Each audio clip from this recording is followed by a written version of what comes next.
Hello everyone, आज हम बनाएंगे बहुत ही सेहतमंद गुणकारी करेले का कोफ्ता।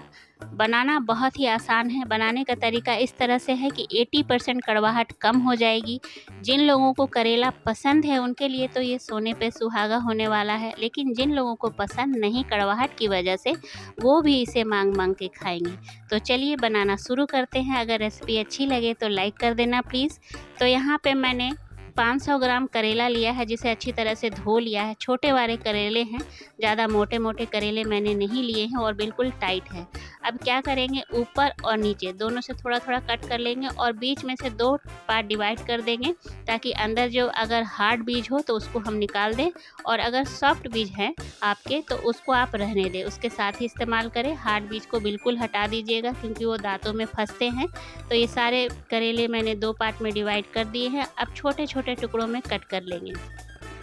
जितना छोटा टुकड़ा करेंगे उतना ही काम आसानी होगा। तो छोटे छोटे टुकड़ों में कट कर दिया है यहाँ पे मैंने। तो ये देखिए, कट कर लिया है मैंने इस तरह से। अब किसी मिक्सर जार में डाल करके इसे दरदरा पीस लेना है। करेला पीसते समय ये ध्यान रखना है कि हमें इसमें पानी का इस्तेमाल बिल्कुल नहीं करना है, क्योंकि करेले में ऑलरेडी पानी होता है। पल्स मोड पे ऑन ऑफ करते हुए हमें दरदरा पीस लेना है। तो ये मैंने दरदरा पीस लिया है। अब इसे किसी अलग से बड़े से बर्तन में निकाल लेंगे, ताकि काम करने में आसानी हो। तो यहाँ पे मैंने बड़ी सी थाली ले ली है, उसमें डाल देंगे सारे करेले को। जो भी चिपका हुआ हो जार में सारे को निकाल लेंगे, कुछ भी वेस्ट नहीं करना है यहाँ पे। तो ये मैंने निकाल लिया है। अब सबसे पहले इसमें थोड़ा सा नमक डालेंगे। ध्यान रखेंगे कि नमक का इस्तेमाल हमें आगे भी करना है, तो इस हिसाब से यहाँ पे नमक डालें। तो मैंने यहाँ पे 1 छोटा चम्मच नमक डाला है। अब हाथों की सहायता से अच्छी तरह से मिला लेंगे। नमक डालने से करेला जो है वो जल्दी पानी छोड़ेगा, इससे कड़वाहट इसकी आधे से अधिक कम हो जाएगी। अब उसको आधे घंटे के लिए छोड़ दिया है मैंने। अब यहाँ पे 5 मैंने छोटे साइज के आलू ले लिए हैं, उबाल लिए हैं, और ये ठंडे हैं आलू। अब इन्हें किसी ग्रेटर से बिल्कुल बारीक ग्रेट कर लेंगे। अगर आप ग्रेट नहीं करना चाहते तो मैसर के सहायता से मैश कर सकते हैं, हाथों के सहायता से कर सकते हैं। बस ध्यान रखना है कि कोई लम्स ना रहे, कोई गुठली ना रहे। अगर आप बड़े साइज के आलू ले रहे हैं तो 1 ले लेना, और अगर मीडियम साइज के आलू ले रहे हो आधा किलो करेले के लिए तो आप 2 ले लेना। मेरे पास छोटे थे तो मैंने 5 ले लिए हैं। आलू मैंने ग्रेट करके रख दिया है और करेला चेक कर रही हूँ, तो इसमें पानी बहुत ज़्यादा छोड़ दिया है। तो इस तरह से हाथों से दबा करके जितना भी ताकत हो आपके हाथों में, सारा पानी को, मतलब करेले के जूस को अलग निकाल देना है। तो इतने सारे जूस निकल गए हैं, और ये रहा हमारा करेला। बिल्कुल पानी मैंने अच्छी तरह से निचोड़ लिया है। अब इसको साइड कर देंगे, और इस जूस को हम वेस्ट नहीं करेंगे, इसको पहले हम छान लेते हैं। ये बहुत ही गुणकारी है, बहुत ही फ़ायदेमंद है। जिन लोगों को डायबिटीज़ की प्रॉब्लम है उनके लिए तो ये रामबाण उपाय है। तो जो छन्नी में बच गया है उसको चम्मच से दबा दबा के इस तरह, जो भी एक्स्ट्रा जूस छन्नी में है उसको गिलास में डाल करके, ये जो छन्नी में करेला है उसको भी हम इस्तेमाल में लाएंगे। जिन लोगों के घर में डायबिटीज़ पेशेंट रहते हैं या हैं, उनको ये पिला सकते हो आप, बहुत फ़ायदा करेगा। इसमें काला नमक, नींबू का रस या थोड़ा बहुत चाट मसाला डाल करके आप पी सकते हो, या जिन लोगों को करेला कड़वा पसंद है वो भी पी सकते हैं। हर रूप में ये फ़ायदेमंद है। तो इसको साइड कर देते हैं, इधर करेले की तरफ चलते हैं। तो करेले में सबसे पहले जो हमने आलू ग्रेट करके रखा था उसको डाल देंगे। अब इस तरह से करेला बनेगा तो किसे पसंद नहीं आएगा, है ना? सबको पसंद आएगा। अब यहाँ पे 1 चम्मच लहसुन, अदरक और मिर्च का पेस्ट डाला है। यहाँ पे हरे धनिए का स्टेम्स है, जिसे मैंने बारीक कट कर लिया है, इससे फ्लेवर बहुत अच्छा आता है, उसको भी डाल देंगे। 1 छोटे साइज का प्याज है, बारीक चॉप। नमक डाल रही हूँ स्वाद अनुसार। ध्यान रखेंगे कि पहले भी हमने करेले में नमक डाला है। अब यहाँ पे आधा छोटा चम्मच चाट मसाला ले रही हूँ। यहाँ पे 4 चम्मच बेसन ले रही हूँ। 2 चम्मच चावल का आटा, ताकि क्रिस्पीनेस बना रहे। आलू से भी बाइंडिंग होती है, बेसन से भी होती है।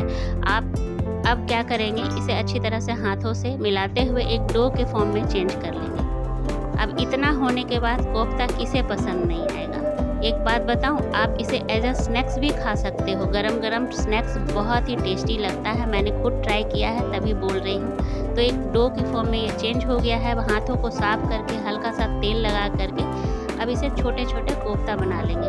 तेल इसीलिए लगाया है क्योंकि आलू है वो हाथों में चिपक सकता है, तो ना चिपके इसलिए तेल लगाना ज़रूरी है। तो यहाँ पे आप अपने मन के मुताबिक छोटा बड़ा मीडियम जैसा चाहे वैसा कोफ्ता बना सकते हैं। तो ये मैंने सारे कोफ्ते बना लिए हैं। अब चलिए चूल्हे की तरफ चलते हैं। तो गैस ऑन करके मैंने कढ़ाई गर्म होने के लिए चढ़ा दिया है। यहाँ पे 3 चम्मच मैं सरसों का तेल डाल रही हूँ। फ्लेम को मीडियम रखेंगे, हाई नहीं रखेंगे, लो भी नहीं रखेंगे। मीडियम फ्लेम पे सारे कोफ्तों को फ्राई कर लेंगे।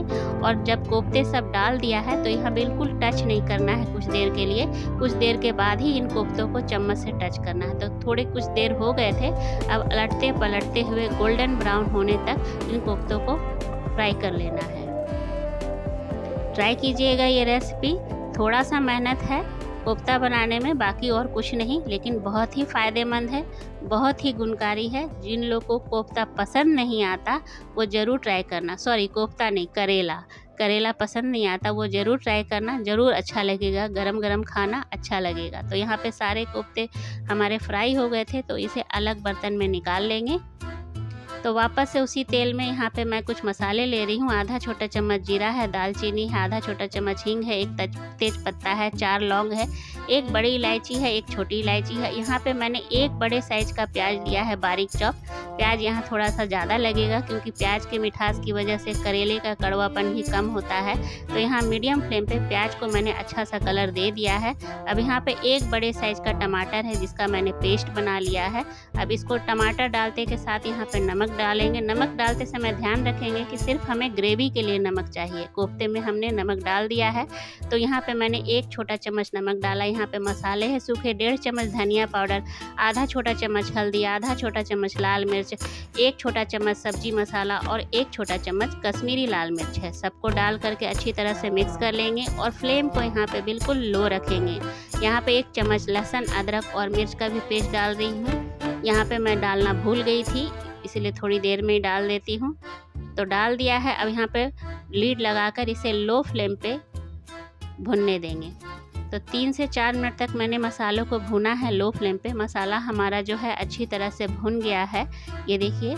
अब यहाँ पे पानी डाल देंगे। पानी की क्वांटिटी उतनी ही रखना जितनी आपको ग्रेवी चाहिए, ज़्यादा ज़रूरत नहीं है क्योंकि कोफ्ते भी हमारे पके हुए हैं। यहाँ पे आधा छोटा चम्मच गरम मसाला और फिर से मैं यहाँ पे ग्रेवी में हरे धनिया के स्टेम्स डाल रही हूँ और 1 हरी मिर्च है जिसके 4 टुकड़े मैंने करके डाले हैं। ये बिल्कुल तीखा नहीं है और टेस्ट इससे बहुत ज़बरदस्त आता है। अब लीड लगा के हाई फ्लेम पे उबाल आने देंगे। जैसे ही हाई फ्लेम पे उबाल आए, लीड को हटाना है और सारे कोफ्तों को एक-एक करके डाल देना है। कोफ्ते डालते समय फ्लेम को यहाँ पे मीडियम रखेंगे, हाई नहीं रखेंगे और ना ही लो रखेंगे। कोफ्ते डाल करके हमें ज़्यादा देर तक उबालना नहीं है, वरना कोफ्ते जो है हमारे वो ग्रेवी के अंदर ही गल जाएंगे। तो कोफ्ते डालने के बाद मीडियम फ्लेम पे 2 मिनट तक उबालेंगे। यहाँ पे हरा धनिया हमने डाल दिया है। अब ढक देंगे, 2 मिनट के लिए और उबालेंगे मीडियम फ्लेम पे। तो 2 मिनट हो गए हैं, ये देखिए हमारे जो करेले के कोफ्ते हैं वो बनके तैयार हैं और एक भी कोफ्ता यहाँ पे टूटा नहीं है। मैं चला के दिखा रही हूँ, ये देखिए, है ना, बिल्कुल साबुत है कोफ्ता, एक भी टूटा नहीं है और देखने में भी कितना सुंदर लग रहा है और स्मेल भी काफ़ी अच्छी आ रही है। तो यहाँ पे गैस फ्लेम को कर देंगे बंद और आधा नींबू का रस और डाल देंगे। इससे जो ग्रेवी में है बड़ा अच्छा चटपटा सा फ्लेवर आ जाएगा। तो लीजिए, हमारा रेडी है करेले का कोफ्ता, गुणकारी और बहुत ही सेहतमंद। तो उम्मीद करती हूँ आज की रेसिपी आप लोग को अच्छी लगे। अगर अच्छी लगे तो लाइक शेयर करना और मेरे चैनल पर नए हो तो मुझे सपोर्ट करने के लिए मेरे चैनल को ज़रूर से सब्सक्राइब करना। तो ये काट के मैं दिखा रही हूँ, ये देखिए अंदर से भी बहुत सॉफ्ट है, ये है ना, सॉफ्ट है। तो बनाइएगा, खाइएगा। मिलती हूँ अगले ऐसे ही मज़ेदार और चटपटे रेसिपी के साथ। तब तक के लिए टेक केयर, बाय बाय।